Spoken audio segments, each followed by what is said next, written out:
tudo daria errado. Um dia que talvez você até pensou que não passaria dele. Conseguiu lembrar desse dia? Então abra seus olhos agora.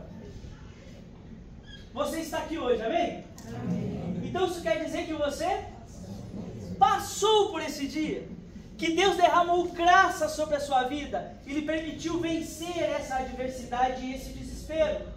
Mas infelizmente muitas pessoas como eu e você, quando se encontram no beco da vida, num lugar escuro, se encontram numa situação desesperadora, não tem a presença de Jesus Cristo em seus corações, não tem a quem recorrer, e elas então se sentem absolutamente desesperadas.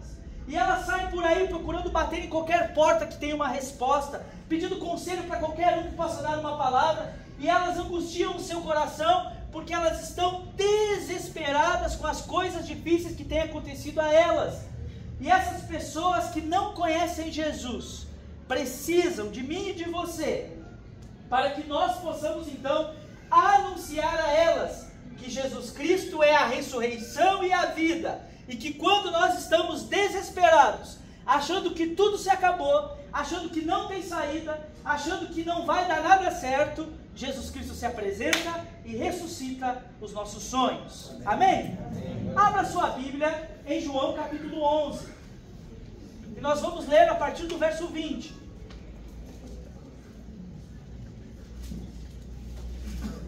João capítulo 11, dos versos 20 a 27.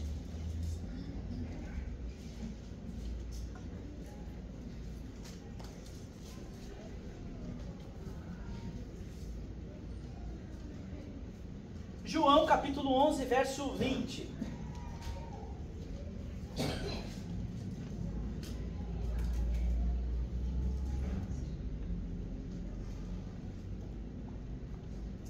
Diz assim a palavra do Senhor, sempre viva, eterna, perfeita.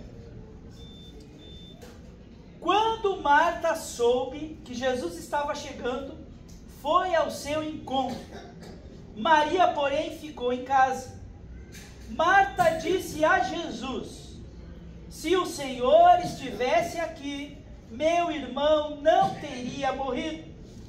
Mas sei que mesmo agora, Deus lhe dará tudo o que pedir. Jesus lhe disse: seu irmão vai ressuscitar. Sim, respondeu Marta, ele vai ressuscitar quando todos ressuscitarem no último dia. Então Jesus disse: eu sou a ressurreição e a vida. Quem crê em mim viverá, mesmo depois de morrer. Quem vive e crê em mim jamais morrerá. Você crê nisso, Marta? Sim, Senhor, respondeu ela. Eu creio que o Senhor é o Cristo, o Filho de Deus, aquele que veio ao mundo da parte de Deus. Amém? Amém. Nesse texto, algo terrível está acontecendo com uma família que Jesus amava muito. O verso 5 do capítulo 11 desse texto que nós estamos lendo, do Evangelho de João, diz que Jesus amava Lázaro, Marta e Maria. Uma família muito especial para Jesus. Lázaro e suas duas irmãs, Marta e Maria, moravam numa cidade chamada Betânia, que ficava a 3 quilômetros de Jerusalém. Uma cidade que ficava no caminho, quando Jesus vinha da terra de Cafarnaum e ia até Jerusalém. E como um bom judeu, Jesus ia pelo menos 3 vezes ao ano até Jerusalém, saindo da sua terra. Cafarnaum ficava mais ou menos 182 quilômetros longe de Jerusalém. E Jesus então rumava até Jerusalém junto com a sua família para as festas judaicas, pelo menos 3 vezes ao ano. E quando Jesus ia com sua família, eles tinham um lugar para posar antes de celebrarem aquelas festas que eles iam celebrar em Jerusalém. Era a casa de Lázaro, Maria e Marta. Possivelmente, José e Maria eram amigos dos pais de Lázaro, Maria e Marta. E Jesus, ainda em tenridade, ainda jovem, conheceu esses amigos e começou a conviver com eles. Eram pessoas muito especiais para Jesus. Jesus os amava demais.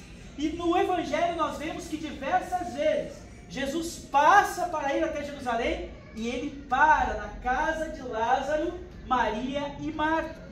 Essas pessoas eram tão queridas de Jesus, que eles aceitavam que Jesus chegasse em sua casa com mais 12 que andavam sempre com Jesus, os apóstolos, que andavam sempre perto de Jesus, e eles então chegavam na casa de Lázaro, Maria e Marta e encontravam pouso.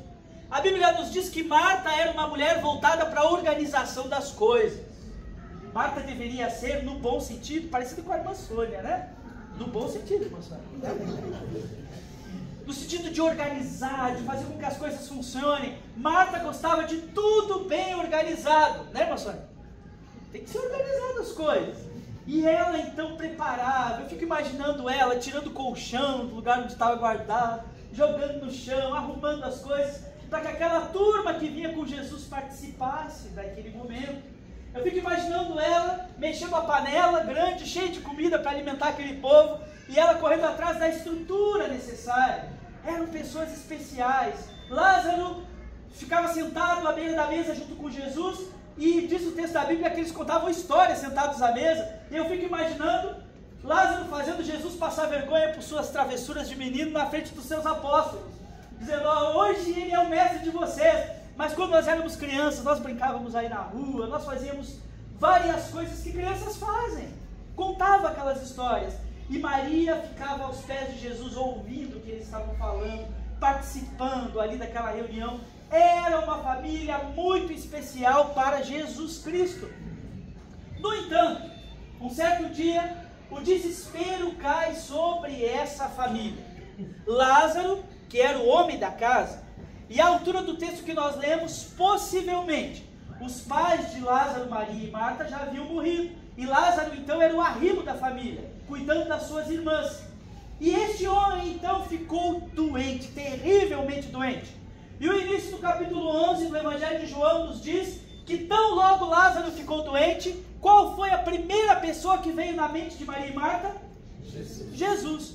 E elas, então, chamaram alguém ali do povoado e disseram: ande esses 182 quilômetros, vá até a terra de Cafarnaum, que é onde Jesus reside, e chamem ele, porque o amigo dele, o melhor amigo dele, aquele que ele ama de paixão, está terrivelmente doente. E o recado que elas dão é exatamente esse: ele está terrivelmente doente. A doença dele é difícil. Ele não estava resfriado, não estava com mal-estar, ele estava com uma doença difícil. E então os mensageiros vão até onde Jesus está, e quando chegam onde Jesus está assoberbado, pregando a mensagem, curando os enfermos, libertando os que eram possessos por demônio. Então eles chegam para Jesus e dizem: Jesus, o seu amigo está terrivelmente doente. Jesus recebe essa notícia. Então logo os mensageiros voltam para a sua terra. Jesus chama os seus apóstolos e diz: Lázaro não está doente, Lázaro já morreu. Os seus discípulos se assustam com aquilo. E Jesus diz: ele já está dormindo, mas eu vou até lá para despertá-lo do seu sono. E os discípulos de Jesus não entendem o que Jesus vai fazer. Mas Jesus então se põe no caminho e começa a ir para a cidade, lá para a cidade de Betânia, perto de Jerusalém. Seus discípulos tentam tirar isso da cabeça de Jesus, dizendo: Jesus, se ele já morreu, não adianta nada ir até lá. E outra, os líderes judeus queriam matar o Senhor há pouco tempo. Lembra do texto que nós estudamos na última semana? Jesus escrachou a maldade dos líderes religiosos na cara dele, dizendo: vocês não são pastores, vocês são lobos e salteadores. Eles estavam bravos com Jesus. Mas Jesus diz: nós vamos lá do mesmo jeito. Talvez os irmãos lembrem que aí no meio do capítulo 11 tem uma declaração de fé daquele que nós chamamos de um apóstolo que não tinha fé, Tomé. Tomé disse: se Jesus vai para lá, para Betânia, e ele corre risco de morte, vamos nós também para morrer com ele. Se for necessário, nós vamos para lá morrer com ele. E então vai Jesus e seus apóstolos indo a caminho de Betânia para encontrar aquela família. E quando eles chegam lá, a cena é lastimável.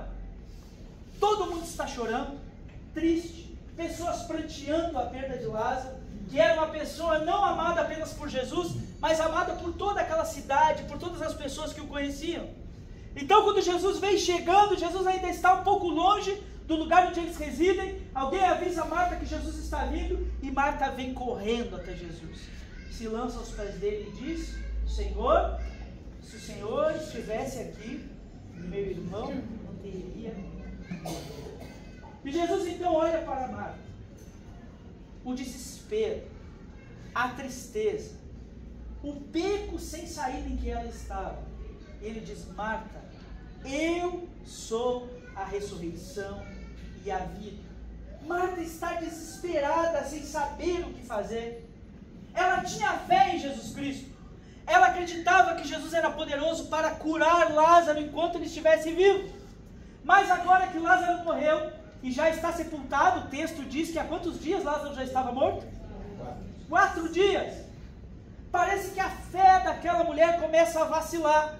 E ela não olha para Jesus como alguém que vem trazer uma boa notícia, mas ela olha para Jesus como alguém que chegou atrasado, como alguém que deixou de vir na hora certa.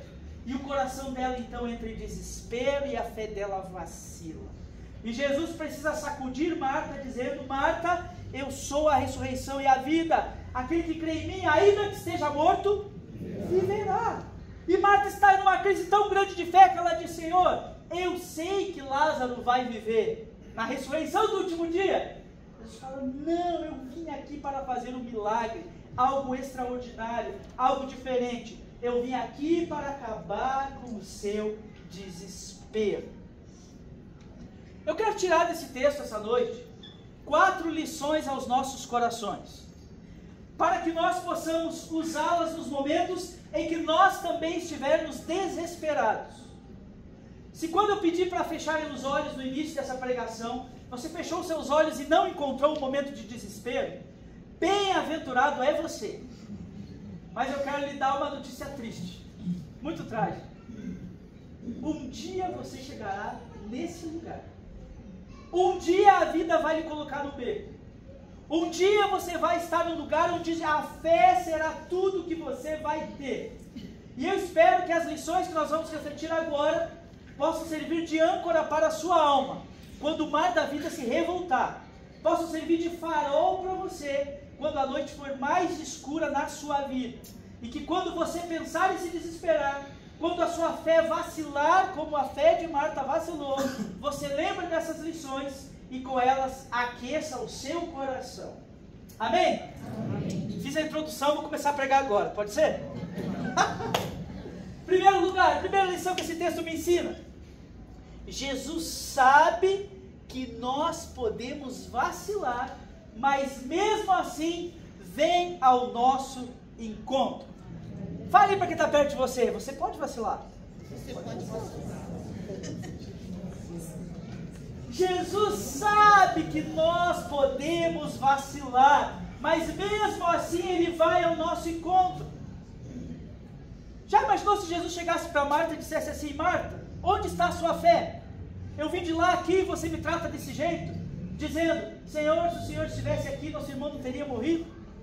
Onde já se viu isso, Marta? Onde está a sua fé? Mas Jesus sabe que na hora da dor, todos nós temos a tendência de vacilarmos, temer, negarmos aquilo que nós somos. É por isso que quando Pedro nega Jesus 3 vezes, Jesus o encontra lá naquela pesca maravilhosa, senta com Pedro e o restaura de forma amorosa, perguntando: Pedro, tu me amas? Pedro, tu me amas? Pedro, tu me amas? E Jesus dá a ele o privilégio de ser aquele que seria o pastor das ovelhas que Jesus deixou, porque Jesus sabe que o nosso coração é vacilante e que nós podemos tremer diante da dificuldade. Quantas pessoas eu e você conhecemos que eram pessoas cheias de fé, pessoas assim avivadas, como diz um amigo meu mais pentecostal, crente aleluiado, né? Do fogo, fervoroso. Mas quando veio a provação, aquele fervor, aquela fé, aquela capacidade de crer, se esvaziou, porque nós podemos vacilar. Então escute o que esse pastor quer falar ao seu coração esta noite. Você também pode vacilar. Você também pode viver um momento de crise de fé em algum momento da sua vida. Mas tenha certeza do seguinte: na hora certa, Jesus vai chegar. Amém? Amém. Marta e Maria sabiam que Jesus era poderoso para curar pessoas. Sabiam que Jesus era poderoso para expelir demônios. E sabiam, inclusive, que Jesus ressuscitava os mortos. Lembram da filha de Jairo? A primeira pessoa que Jesus ressuscitou? Ela morreu e Jesus, tão logo em seguida, quando o corpo nem esfriou, a ressuscitou. Aí depois Jesus ressuscitou o filho da viúva de Naim. Naim não era o nome do marido dela, mas Naim era a cidade que ela morava. E Jesus então ressuscitou aquele menino que havia morrido já há algumas horas, porque já tinha sido tratado o seu corpo e o cortejo fúnebre estava indo para o lugar onde ele seria sepultado. Mas quando Marta e Maria pensam nisso, dizem: tudo bem, Jesus curou uma menina que morreu, mas o corpo dela estava quente. Jesus ressuscitou o filho da viúva de Naim, mas ele não tinha ainda sido sepultado. Lázaro já está morto há 4 dias. Será que Jesus vai conseguir? Os momentos difíceis trazem dúvidas à nossa mente, mas aquele que é poderoso pode fazer infinitamente mais do que tudo que pedimos ou pensamos. Amém? Mas em segundo lugar, eu aprendo nesse texto que Jesus se importa verdadeiramente com as nossas crises. É por isso que Jesus não repreende Marta e depois não repreende Maria, que também o encontra, e repete o mesmo refrão de Marta.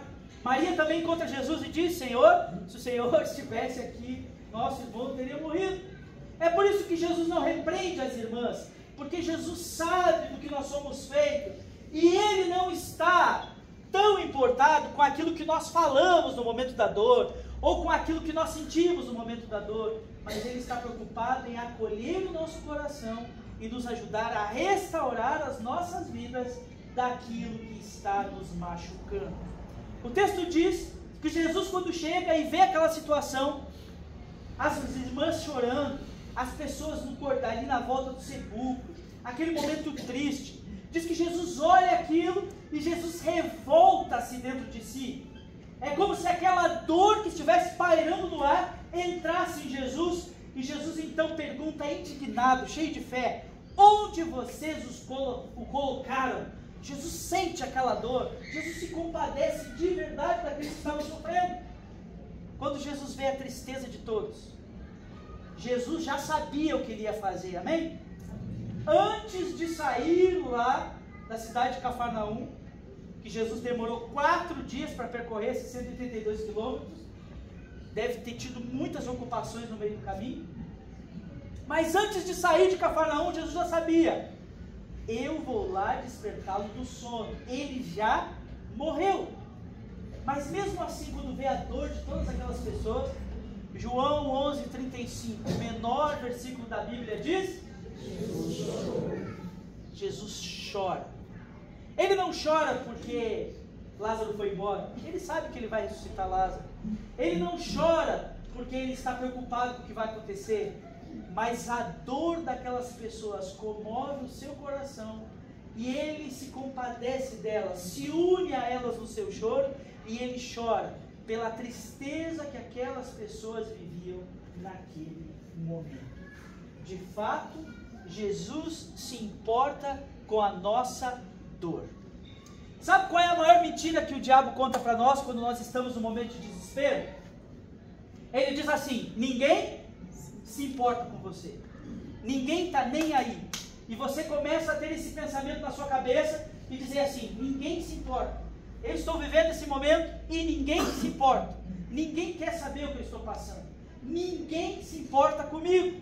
E você vai repetindo isso para si mesmo, isso vai entrando no seu coração, e cada vez que você pensa nisso, você fica pior. Essa noite, eu quero ser profeta de Deus na sua vida e lhe dizer que Jesus se importa com você. Amém? E que nenhuma das lágrimas que você derramou foram perdidas, porque Jesus viu cada uma delas. E Jesus está desejoso de lhe ajudar a lidar com essa dor, de curar a sua ferida, de abençoar a sua vida. Tudo que você precisa é se lançar por completo nos braços do Senhor e Ele poderá realizar algo maravilhoso. Amém? Amém. Terceiro lugar, não é o último ainda porque hoje são 4, né? Terceiro lugar, esse texto me ensina que Jesus pode fazer maravilhas incomparáveis. Verso 43 do texto de João capítulo 11, Jesus Cristo olha para aquele sepulcro e diz a todos: removam a pedra. Marta questiona dizendo: Senhor, ela era organizada, era uma mulher da limpeza, o que ela pensa? Está 4 dias aí, isso vai estar cheirando mal, não deu tempo de passar um lisoforme na cova, não deu tempo de fazer uma limpeza adequada. Jesus diz: retirem a pedra. Note que mesmo depois que Jesus perguntou para Maria: você crê nisso, Maria, que eu sou a ressurreição e a vida? E ela disse: eu creio, Senhor. Quando Jesus disse para tirar a pedra, ela pergunta: Senhor, está fedendo. Ela ainda não acredita.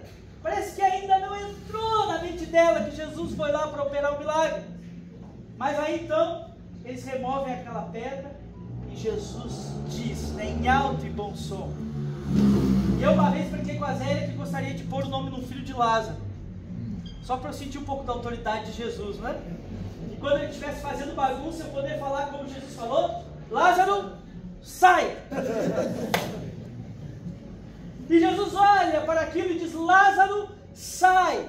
E aquele que estava morto há 4 dias, que todo mundo achava que estava fedendo, que não tinha solução, ele começa a sair envolto nos panos de dentro daquele lugar de morte, de dentro do seu mortuário, e todos que ali estão veem esse milagre, começam a glorificar a Deus e dizer: como isso é possível? Isso é algo maravilhoso. O milagre da ressurreição da filha de Jairo foi feito no ambiente familiar. Estava Jesus, 2 dos seus discípulos, talvez Jairo ali, e a menina ressuscitou num ambiente pequeno. A ressurreição do filho da viúva de Naim, estava o cortejo fúnebre de Jesus e seus discípulos, e ele foi ressuscitado. Mas na ressurreição de Lázaro estava uma multidão, os líderes judeus estavam lá, e as pessoas estavam até julgando Jesus, dizendo: ele tem poder para curar os enfermos, para libertar, por que ele não chegou antes para ajudar elas com Lázaro? E Jesus então dá o testemunho para todos que ali estavam, que ele é capaz de fazer coisas inimagináveis, que ele é capaz de fazer milagres extraordinários. E meus irmãos, eu creio, como falei na oração que oramos antes dessa mensagem, que Jesus é o mesmo ontem, hoje e eternamente. E o Senhor Jesus ainda hoje é poderoso para fazer coisas extraordinárias. Amém. Por isso, não acredite que o médico tem a palavra final, porque o médico pode dar a você um diagnóstico negativo, mas a vida está nas mãos de Jesus. Amém? Amém. Por isso, não creia que o seu casamento não tem mais saída, não tem mais jeito, porque Jesus Cristo é especialista em causas impossíveis. Por isso, não desanime o seu coração e perca a fé, achando que aquele seu filho que está vivendo uma vida ruim, ou seu parente que está vivendo uma vida terrível, não tem mais jeito. Jesus Cristo pode dar um jeito. Acredite que por maior que seja o seu desespero, por maior que seja a sua dor, por maior que seja a sua tristeza, por mais vacilante que esteja a sua fé, o poder não está em você, o poder está em Jesus, e Ele continua fazendo coisas maravilhosas. Amém? Amém. Ele pode realizar em nossas vidas. Mas em quarto e último lugar, esse texto me ensina que Jesus nos chama para termos fé e não nos desesperarmos diante das dificuldades. Eu fico imaginando, depois que Lázaro ressuscitou dos mortos, Jesus se assentando àquela mesma mesa onde ele se assentou tantas vezes, junto com aquela família, e conversando sobre as últimas coisas que aconteceram. Jesus dizendo: vocês passaram por uma prova, passaram? E eles talvez dizendo a Jesus: Jesus, por que o Senhor fez isso conosco? Por que o Senhor permitiu que nós passássemos 4 dias chorando na frente dessa pedra? Jesus, por que o Senhor permitiu que nós tivéssemos esse momento tão difícil? E faço a conjectura que talvez Jesus tenha olhado para eles e dito: para que vocês tivessem a oportunidade de viver o milagre que nunca ninguém viveu. Para que vocês pudessem ter certeza de que eu sou quem eu digo ser. Eu sou a ressurreição e a vida. E aquele que crê em mim, ainda que esteja morto, pode reviver. Jesus Cristo está chamando a sua igreja, o seu povo, para ter fé no que Ele pode fazer. Os momentos difíceis podem nos levar a um lugar de desespero. A nossa fé pode até vacilar. Mas ainda quando estivermos tristes, abatidos, incertos de como será o nosso futuro, nós precisamos olhar para o Senhor e dizer: Senhor, eu confio na Tua provisão. Eu já tive momentos na minha vida, pastor Sinésio, pastor Ramos, os pastores que aqui estão, pastor Edson, pastor Luiz, em que eu não tinha força nem para orar. Em que eu ia orar a Deus e parece que não. Eu me arrastava para perto de alguém e dizia assim: você pode orar por mim, por favor? E a pessoa me olhava com uma cara como quem diz assim: por que você não ora para você ver? Mas a angústia era tão grande que eu precisava de alguém que orasse por mim, cuidasse de mim. Existem momentos na nossa vida em que nós passamos por situações muito difíceis.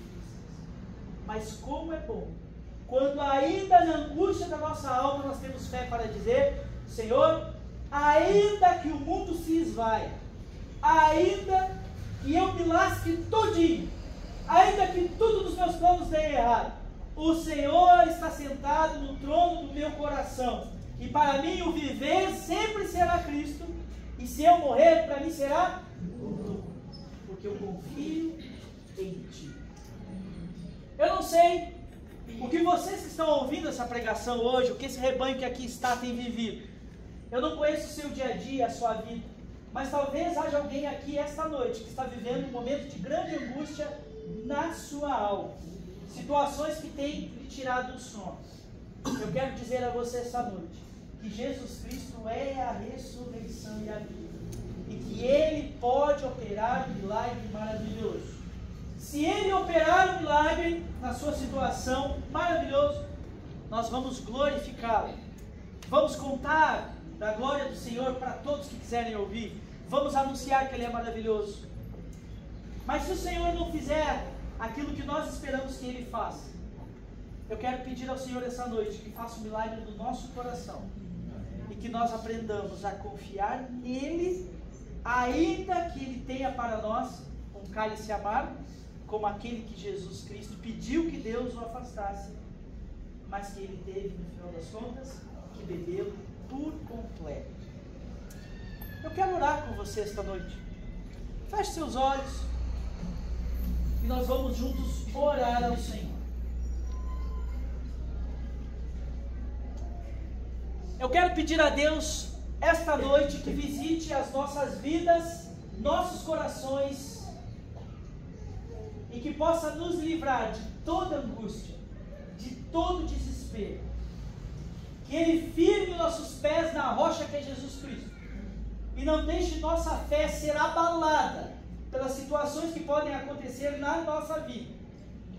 Nós temos sobre nós a graça de Jesus, e ela é tudo que nós precisamos. Eu quero desafiar você esta noite a crer que Jesus Cristo está cuidando de tudo. E que talvez pareça que demora, mas Jesus Cristo está agindo. Ele está trabalhando. Creia que você pode viver um milagre fantástico do Senhor em sua vida. Creia que Jesus Cristo não lhe criou para você viver uma vida cheia de incerteza, de angústia, de dor. Mas Jesus Cristo quer lhe dar a paz que excede todo entendimento. Por isso eu quero clamar essa noite, para que Jesus faça milagres Mas quero clamar sobre todas as coisas, para que Ele fortaleça a nossa alma, para crermos no seu cuidado. Jesus Cristo, essa noite está diante do Senhor o teu rebanho. Muito obrigado pela paciência do teu povo, que fica aqui ouvindo esse pregador com voz fina, falando alto, gritando dentro desse templo. Mas nós estamos meditando na tua palavra, Senhor. E a tua palavra é maravilhosa. Ela vai muito além do que as circunstâncias podem fazer com o culto. Vai muito além das capacidades do pregador. Vai muito além daquilo que nós sabemos ou necessitamos. A tua palavra nos dá aquilo que o Senhor tem para nós. Por isso nós te agradecemos pela tua palavra esta noite. Muito obrigado porque o Senhor deixou a história do milagre da família de Lázaro para nos motivar a crermos que o Senhor é a ressurreição e a vida, e que aquele que crê no Senhor, ainda que esteja morto, ainda que esteja desesperado, ainda que esteja angustiado, ainda que tenha uma fé vacilante, pode receber de ti a vida. Jesus Cristo, pedimos essa noite, derrama a vida sobre a tua igreja, derrama a vida em nossos corações, nos ajuda a entregar tudo a ti e esperar confiantes no Senhor pelos teus milagres. Pedimos que o Senhor faça coisas extraordinárias fora de nós, que o Senhor faça milagres visíveis, mas pedimos sobretudo que o Senhor faça milagres dentro de nós e que nós possamos fortalecer a nossa fé, mesmo no momento de dor mais profunda. Visita, Deus, aqueles que aqui estão orando agora nesse momento, pedindo ao Senhor a restauração, a cura, a libertação, o toque poderoso do Senhor em suas almas. Visita o teu rebanho e dá a eles a tua graça, e que eles possam experimentar o milagre do Senhor em suas vidas, trazendo vida, ressurreição e capacidade para viver a plenitude do Senhor. Nós oramos assim, no nome santo de Jesus. Amém. Amém. Amém, queridos. Que Deus os abençoe. Nós vamos cantar o último hino? Conseguimos, eu acho, né? Vamos lá? Vamos colocar de pé então para nós louvarmos ao Senhor?